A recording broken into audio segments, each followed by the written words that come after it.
Welcome to सूर्योदय learning centre. तो मेरे प्यारे साथियों, सूर्योदय क्लासेस के इस पॉडकास्ट में आप सभी का स्वागत है।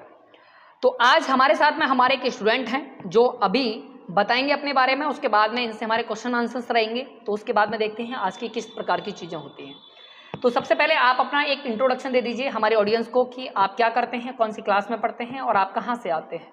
जी, मेरा नाम मयंक है। मैं गांव परोरा से बिलोंग करता हूं। मैं सूर्योदय क्लासेस पे पढ़ता हूं। मेरा स्कूल का नाम सी जवाहरलाल इंटर कॉलेज है और मैं क्लास 10th में हूं। क्लास 10th में जैसे बेटा आप अभी तैयारी कर रहे हैं, तो बेसिकली अगर मैं आपसे ये पूछूँ कि क्लास 10th में क्या वो महत्वपूर्ण बिंदु हैं जिनको लेकर के अभी आप तैयारी कर रहे हैं, किन किन चीज़ों पे आप फोकस कर रहे हैं, आप मुझे ये बताएं थोड़ा सा डिटेल में। फोकस तो वैसे मतलब पूरे सब्जेक्ट में होना चाहिए 6 के 6 में, जी लेकिन कुछ बच्चे होते हैं जो छोड़ देते हैं, जैसे सोशल साइंस है और हिंदी है और ये आर्ट है, ये सब छोड़ देते हैं। ज़्यादातर बच्चे होते हैं वो मैथ, साइंस और इंग्लिश की ट्यूशन करते हैं। जी जी। तो तो उसमें से मैं कहना चाहता हूँ कि मतलब 6 की 6 को एक समान समझें। मतलब आप बेसिकली ये कहना चाह रहे हैं कि जो भी हमारे सब्जेक्ट हैं, जो भी हमारा सिलेबस है, उसमें जो भी आपका सिलेबस में सब्जेक्ट्स दिए गए हैं, उन सभी सब्जेक्ट्स को हम ये मान के चलें कि इक्वली इंपॉर्टेंस रखते हैं। अगर ये इक्वली इंपॉर्टेंस रख रहे हैं तो इसका मतलब है कि हमें कहीं ना कहीं सभी में बराबर मेहनत करने की ज़रूरत है। हम ये ना सोचें कि हमारे लिए एसएसटी ज़्यादा ज़रूरी नहीं है या हिंदी ज़्यादा ज़रूरी नहीं है, मैथ ज़्यादा कंपलसरी है या वो ज़्यादा मेहनत करने की चीज़ है। तो इसका मतलब ये है कि यहाँ पर हमें क्या करना है, अपने फुल सिलेबस पे कमांड करनी है। ठीक है ना। चलिए, तो आप मुझे एक चीज़ बताएं कि 10th क्लास में आने के बाद में एक स्टूडेंट जब होता है तो कहीं ना कहीं वो बोर्ड परीक्षा की आपकी तैयारी कर रहा है, तो बोर्ड परीक्षा वो देने वाला है। ठीक है ना। तो आपको इस तरीके की जो चीज़ें हैं, जैसे आपने अभी तक जो भी परीक्षाएं दी, अपना अपना एक तरह से कह सकते हैं आपका होम एग्जाम हुआ, मतलब स्कूल में आप एग्जाम दे रहे हैं। इस बार एक नया एक्सपीरियंस होने वाला है, बाहर जाके आप परीक्षा देंगे, तो किस तरीके की रणनीति आप लेके चल रहे हैं। मैं वैसे ज़्यादा तो वो नहीं करूँगा। जी, मतलब यही समझूंगा कि जैसे स्कूल में ही हो रहा है टेस्ट, ज़्यादा वो नहीं होगा कि मतलब इसको आप कहना चाह रहे हैं बेसिकली कि आप ज़्यादा प्रेशराइज नहीं होने हाँ। वाले हैं, इससे कोई ज़्यादा फर्क नहीं पड़ने वाला कि आप एग्जाम कहाँ पे दे रहे हैं। मुद्दा ये है कि आपको केवल और केवल एग्जाम देना है। तो एग्जाम देना है तो इसका मतलब है कि अगर तैयारी बेहतर है तो वो आप कहीं भी बैठ के दे सकते हैं। आप यही कहना चाह रहे हैं हाँ बेसिकली। ये तो मेन मुद्दा ये है कि आप अपनी तैयारी बेहतर ढंग से कर रहे हैं, ये ज़्यादा मायने रखता है रेदर देन ये इंपॉर्टेंस नहीं रखता कि आप कहाँ जाके पेपर दे रहे हैं। ठीक है। तो अभी मैं जैसे आपसे कहूँ कि अभी जनरली जो स्टूडेंट्स हैं, बहुत से स्टूडेंट ऐसे होंगे जिन्होंने अभी तक आपका कोचिंग्स भी नहीं लगाया है, और बहुत से स्टूडेंट ऐसे हैं जो अभी भी इस बात के लिए इंतज़ार कर रहे हैं कि अभी तो स्कूल ओपन होंगे तब जा करके हम पढ़ाई करेंगे, या आपके एग्ज़ाम जब नज़दीक आते हैं तब जा करके बच्चा कोचिंग्स वगैरह ज्वाइन करते हैं, तब जा करके ज़्यादा मेहनत करते हैं। तो क्या ये एक सही चीज़ है या फिर बच्चे को शुरुआत से ही थोड़ा सा सीरियस रहना चाहिए। वैसे बच्चे 3 प्रकार के होते हैं। जी, एक तो वो होता है जो शुरुआत से ही मेहनत करता है, और ठीक कुछ है, होते हैं कि नवंबर दिसंबर में आके जब करते हैं, और ठीक। कुछ होते हैं बिल्कुल भी नहीं पढ़ते कि पास हो जाएंगे वरना कोई बात नहीं है। अच्छा, हाँ, तो मतलब अभी आपकी क्या रणनीति चल रही है, आप पहली कैटेगरी में आ रहे हैं, दूसरे में, तीसरे में। मैं पहली कैटेगरी में आ मतलब रहा हूँ। आप ये मान के चल रहे हैं, मतलब ये आप पहले से ही समझदार, एक तरह से कहते हैं कि आप समझदारी का परिचय देते हुए आप शुरुआत से ही तैयारी में जुटे हुए हैं। हाँ, तो अभी आप में अभी ये क्वेश्चन मेरे दिमाग में ये आ रहा है कि आपका कोई ऐसा भी टारगेट है कि अभी हमें आपका टॉपर्स की लिस्ट में आना है, जैसे टॉप 10 आपका होता है, यूपी टॉपर्स या आपका स्टेट टॉपर या स्कूल टॉपर, इस तरीके से ऐसा कुछ माइंड में आता है चीज़ों को लेकर के। हाँ आता है। मतलब उम्मीद है, भरोसा है अपने आप पे। हाँ है। अच्छा, तो अभी मैं आपसे एक चीज़ और पूछना चाहूँगा कि अभी जैसे आप कोचिंग्स अगर ले रहे हैं तो कोचिंग्स आप कहाँ, जैसे सूर्योदय क्लासेस का शायद आप हिस्सा हैं, तो हाँ, आप मुझे ये बताएं कि सूर्योदय क्लासेस में अभी आपके जो भी सब्जेक्ट चल रहे हैं, ये आप कौन कौन से सब्जेक्ट यहाँ पे आप पढ़ रहे हैं। मैं मैथ, साइंस और इंग्लिश पढ़ रहा हूँ। मैथ, साइंस एंड इंग्लिश आप पढ़ रहे हैं, तो यहाँ पे जो सब्जेक्ट पढ़ाए जाते हैं इनके लिए आपके लिए अलग अलग टीचर्स हैं या सभी एक ही टीचर्स पढ़ा रहे हैं। अलग अलग टीचर हैं। तो यहाँ पे थोड़ा सा बताएं टीचर्स के बारे में, जैसे मैथ्स कौन पढ़ा रहे हैं आपको। मैथ्स आप पढ़ाए हो निवास कुमार जी राजपूत। जी, और मैथ्स मतलब मेरे अंडर में, ठीक है। हाँ, और आप साइंस के बारे में बताएं थोड़ा सा। साइंस अमन सर पढ़ा रही हैं साइंस अमन सर पढ़ा रहे हैं। और इंग्लिश खुशबू मैम पढ़ा रही हैं। जी, थोड़ा सा आप टीचर्स के बारे में फीडबैक दे दीजिए कि टीचर्स आपको किस तरीके से हेल्प कर रहे हैं, या अभी चीज़ें ठीक से चल रही हैं या नहीं चल रही, थोड़ा सा बताएं। मुझे तो वैसे तीनों टीचर ही अच्छे लगते हैं, जी और मतलब जो पढ़ाते हैं उसके अतिरिक्त भी बताते हैं कि क्या क्या चीज़ करनी चाहिए। जी, इसका मतलब है कि आप ये कहना चाह रहे हैं बेसिकली कि पढ़ाई के साथ साथ एक्स्ट्रा भी चीज़ें, जैसे हमें हाँ, फ्यूचर में क्या करना है या किस तरीके से हमारा जो डेली हैबिट्स वगैरह हैं वो कहते हैं ना कि एक्स्ट्रा हमारा जो कहते हैं ना एक लाइफ स्टाइल होनी चाहिए, उसको कैसे मैनेज करना है, कैसे हमें करियर में आगे बढ़ना है, इस तरीके की चीज़ें भी आपको यहाँ पे मिलती रहती हैं। हाँ। आप ये कहना चाह रहे हैं, ठीक है, वेरी गुड। तो अभी मैं एक चीज़ और जानना चाहूँगा आपसे कि जैसे आप अभी कई बार ऐसा होता है कि एक स्टूडेंट आया क्लास में, एक स्टूडेंट आया जो आपने देखा कि वो कहीं ना कहीं आपसे बेहतर स्कोर करने की कोशिश कर रहा है, मतलब वो आपसे बेहतर हर बार स्कोर कर रहा है, तो ऐसे स्टूडेंट को लेकर के आपके दिमाग में फिर क्या माइंड में रहता है कि आपको उससे आगे निकलना है या फिर उससे जेलसी होना शुरू हो जाती है, क्या होता है? तो जब ऐसा कोई मिलता है तो उसे दोस्त बना लेना चाहिए अच्छा, और आप उसके साथ पढ़ना चाहिए। मतलब ये आपकी रणनीति है कि अगर कोई स्टूडेंट आपका अगर ज़्यादा होशियार आ रहा है क्लास में तो सीधा मतलब है कि उससे जाकर के आराम से दोस्ती कर लीजिए, कोई बुराई नहीं है कंबाइन इसमें। पढ़ो। और कंबाइंड स्टडी कीजिए, ग्रुप स्टडी, और ग्रुप स्टडी करने के बाद में आपको क्या करना है, आप और ज़्यादा बेहतर कर पाएंगे, मतलब उनको भी हेल्प होगा और आपको भी हेल्प होगा। Very good, that's good. तो ये चीज़ आपको देखो थोड़ा सीखने वाली चीज़ें हैं, किस तरीके से ये अपनी तैयारी को लेकर के चल रहे हैं आगे, तो ये चीज़ें आपको थोड़ा सा ध्यान देने की है, ठीक है ना। चलिए, अब मैं आपसे एक और क्वेश्चन करना चाहूँगा कि आप थोड़ा सा अपने फैमिली बैकग्राउंड के बारे में बताएं। आपके पिताजी क्या करते हैं? मेरे पिताजी खून टेस्ट का काम करते हैं, उनकी पैथोलॉजी लैब है। पैथोलॉजी लैब है, ठीक है। तो आप अपने अगर करियर की बात करें तो आप आगे करियर में मतलब किस तरीके से देख रहे हैं, आप क्या बनना चाह रहे हैं आगे जाके?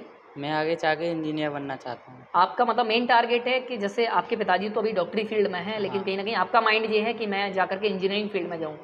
तो इंजीनियरिंग फील्ड में जाने के लिए कौन कौन से मेन सब्जेक्ट्स हैं जिन पर हमें वर्क करना है, थोड़ा सा बताएंगे हमारे ऑडियंस तो को? उसमें तो मैथ ज़्यादा होना चाहिए और इंग्लिश और science. Math, science and English, ये हाँ। ज़्यादा हेल्प करते हैं आपको, ठीक है ना। तो अभी आपको थोड़ा सा इंजीनियरिंग के बारे में, हमें कैसे इंजीनियर बनते हैं, ये इसके बारे में कोई आइडिया है? अभी तक कोई आइडिया है किस तरीके से हम एक इंजीनियरिंग बैकग्राउंड मतलब उसमें जा सकते हैं? अभी तो ये अभी कोई आइडिया नहीं है। चलिए थोड़ा सा मैं अपने ऑडियंस को बता देता हूँ। देखिए आपके पास if you want to become an engineer then you have to just follow these things. तो आपको क्या करना है, आपको सिर्फ और सिर्फ सबसे पहले अपने एकेडमिक्स को बहुत बेहतर ढंग से करिए। एकेडमिक्स का मतलब मेरा सीधा सा कहने से मतलब है कि आप मैथ्स पे बहुत अच्छा फोकस करिए, साइंस पे अच्छा फोकस करिए, इसके अलावा आपको फोकस करना है आपका इंग्लिश पे, ठीक है ना। जिसमें से जैसे ही आप 10th करते हैं, 10th के बाद में 11th एंड 12th का जो सिलेबस है वो बहुत ज़्यादा इंपॉर्टेंस रखता है। 11th 12th का जो भी सिलेबस है इसको आप जब ढंग से करते हैं तो उसके बाद में आपके पास ऑप्शंस होते हैं। आप IITs के लिए जी मेंस का आपका जो एग्जाम होता है, जी मेंस और जी एडवांस, तो वहाँ पे आप जाकर के अपना एक तरह से एंट्रेंस देते हैं और वहाँ जाकर के आप अपनी एक तरह से दावेदारी पेश करते हैं कि आप वहाँ पे एडमिशन के एलिजिबल हैं या नहीं है, ठीक है ना। पहली चीज़ तो ये हो जाती है।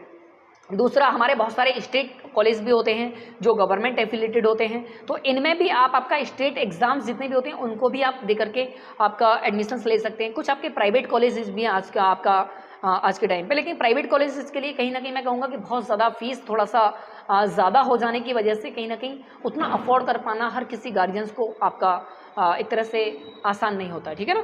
तो मैं कहूँगा कि अगर आप इंजीनियरिंग फील्ड में जाना चाह रहे हैं तो सबसे पहले आप 10th 11th 12th और बेसिकली मैं ये कहूँगा 9th 10th 11th 12th इन सभी में बहुत अच्छा स्कोर करिए, बहुत अच्छे से मेहनत करिए और इसी मेहनत के दम पे आप जी मेंस और जी एडवांस 2 एग्जाम दीजिए, अच्छा स्कोर करके IIT के कॉलेज तक जाइए, NIT तक जाइए और वहाँ जाने के बाद में ना आप जो इंजीनियर बनेंगे आप वहाँ पे जाकर के अच्छा पैकेज भी पाएंगे। इसके अलावा आप वहाँ पे जाने के बाद में एक कहते हैं ना अपना जो करियर है उसको एक अलग ही लेवल पे देखेंगे, ठीक है ना। तो मैं चाहूँगा कि आप ये चीज़ें अभी से सीखना शुरू कर दें। आप यंग एज हैं हो सकता है, लेकिन ये चीज़ें आपको बहुत जल्दी सीख जाना चाहिए, ठीक है ना। चलिए नेक्स्ट अगले क्वेश्चन की ओर चलते हैं।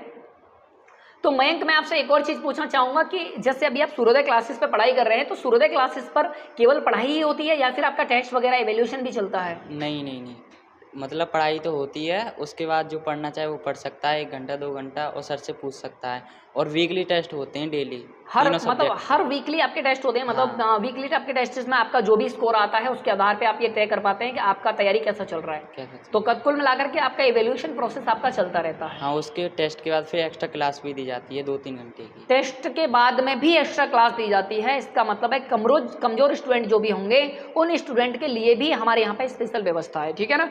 तो अगर आप भी एक इस प्रकार के स्टूडेंट के बीच में आकर के पढ़ना चाहते हैं, कुछ सीखना चाहते हैं, तो ये आप सभी के लिए एक गोल्डन अपॉर्चुनिटी है। अच्छा, थोड़ा सा फीस के बारे में और बता दीजिए, हमारे यहाँ पे फीस क्या ले रहे हैं अभी?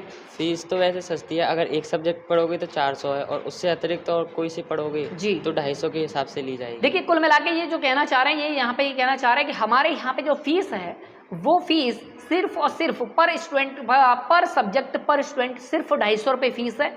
लेकिन यहाँ पर थोड़ा सा हमने प्रावधान बना दिया है कि स्टूडेंट ज़्यादा से ज़्यादा सब्जेक्ट पढ़ेगा तो उसे ज़्यादा से ज़्यादा नॉलेज होगा, और जब नॉलेज अच्छा होगा तो बेटा अपने आप अपना एकेडमिक का एक्सीलेंस रिजल्ट देगा।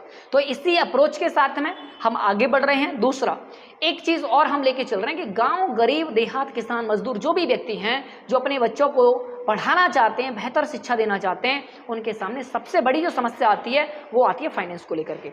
अगर फाइनेंस की समस्या अगर किसी भी तरीके से उनकी थोड़ी सी हल हो जाए तो ये मान लीजिए वो भी अपने बच्चों को डॉक्टर, इंजीनियर बनाने के सपने देख सकते हैं। तो अब यहाँ पर ये ज़रूरी बन जाता है कि एज अ टीचर ये मेरी जिम्मेदारी बन जाती है, और मेरे जैसे जो भी टीचर्स हैं उनकी जिम्मेदारी बन जाती है कि हम अपने समाज के लिए कुछ ऐसा ज़रूर करें जिससे कि हमारे समाज को हेल्प मिले। तो इसके लिए आपको क्या करना है, इसके लिए आपको कुछ नहीं करना है, सूर्योदय क्लासेस का हिस्सा बनिए। मिनिमम फीस, मैक्सिमम आउटपुट, बेहतर शिक्षा क्वालिटी, डिजिटल बोर्ड के माध्यम से, इसके पीछे हमारा डिजिटल बोर्ड भी लगा हुआ है, डिजिटल बोर्ड के माध्यम से हम आपको इस शिक्षा प्रदान करते हैं, प्लस ऑनलाइन के माध्यम से भी हम आपके साथ में कंटिन्यू टच में रहते हैं। अच्छा, एक चीज़ और मैं यहाँ पे बताना चाहूँगा, हमारे यहाँ पर पेरेंट्स मीटिंग की भी व्यवस्था आपको दी गई है, ठीक है ना। तो पेरेंट्स मीटिंग के माध्यम से हम बच्चों को और पेरेंट्स को, टीचर को एक सर्कल में बांध के रखते हैं। इससे क्या होता है कि जो भी टीचर्स है वो टीचर्स जब आपका गार्जियन से फीडबैक लेते हैं तो ये पता चल जाता है कि बच्चा घर पे जाके क्या कर रहा है। अब अगर गार्जियन टीचर से फीडबैक लेगा तो उससे पता चल जाएगा कि भाई उनका जो स्टूडेंट है, मतलब उनका जो बच्चा है वो बेसिकली आपका एकेडमिक में आपका किस तरीके का रिजल्ट दे रहा है, उसका वीकली स्कोर क्या आ रहा है, किस तरीके से वो आगे बढ़ रहा है या नहीं बढ़ रहा है। तो वो सारी चीज़ें एक सर्कल में चलती रहती हैं। इससे क्या होता है, हम ओवरऑल जो स्टूडेंट है उसका जो डेवलपमेंट है वो कर पाते हैं, ठीक है ना। तो इसी अप्रोच के साथ में हम आगे बढ़ रहे हैं, और इस प्रकार से बहुत से स्टूडेंट हमारे यहाँ पर अभी पढ़ रहे हैं, और वो उम्मीद है कि बहुत अच्छा अपना आने वाले फ्यूचर में चीज़ें करेंगे। अच्छा, एक चीज़ और मैं पूछना चाहूँगा आपका माइंड से, कुछ स्टूडेंट ऐसे होते हैं जो बेसिकली क्या करते हैं, 1 महीने 2 महीने पढ़ते हैं, और कुछ स्टूडेंट ऐसे होते हैं जो आपका रेगुलर पढ़ाई कर रहे हैं। किस स्टूडेंट को आप बेहतर स्टूडेंट मान के चलेंगे? मैं उस स्टूडेंट को बेहतर मान के चलूँगा जो रेगुलर पढ़ रहे हैं। रेगुलर पढ़ रहे हैं, कारण क्या है, थोड़ा सा इलेबोरेट करिए, उनको बताइए क्या इससे फायदे होते हैं। जो 1 महीना 2 महीना पढ़ते हैं तो वो आगे चल के भूल जाते हैं। मतलब आप ये कहना चाह रहे हैं बेसिकली कि जब भी कोई स्टूडेंट 2 महीने 1 महीने पढ़ने के बाद में चला जाता है और वो घर बैठ गया, मान लो 10 दिन 15 दिन, तो इसके बाद में जो कुछ भी पढ़ाई हुई है वो उसका भूल चुका है, आप यही कहना चाह रहे हैं। चलिए, तो इससे तो नुकसान ये हुआ कि आपने जो पढ़ा वो भी आप भूल गए, आपका पैसा भी गया, मनी भी गया, आपका एनर्जी भी गया। इसके अलावा आपने जो खोया वो ये खोया कि आप अपना एक बेहतर रिजल्ट खो रहे हैं, और बेहतर रिजल्ट नहीं है तो आप ये मान के चलिए कि कहीं ना कहीं आने वाले निकट भविष्य में आपके सामने बहुत चुनौतियां आने वाली हैं, ठीक है ना। तो प्यारे साथियों, आप भी इन सब चीज़ों को सीखते हुए आगे बढ़ें और बेहतर से बेहतर करने की अपने जीवन में कोशिश करिए। तो wish you all the best, और आप सभी सूर्योदय क्लासेस का हिस्सा बने, ऐसी हमारी और आपसे एक रिक्वेस्ट है। और आप एक बार सूर्योदय क्लासेस में आइए और अपना रिजल्ट भी आप बेहतर करिएगा, ठीक है ना। बहुत बहुत धन्यवाद।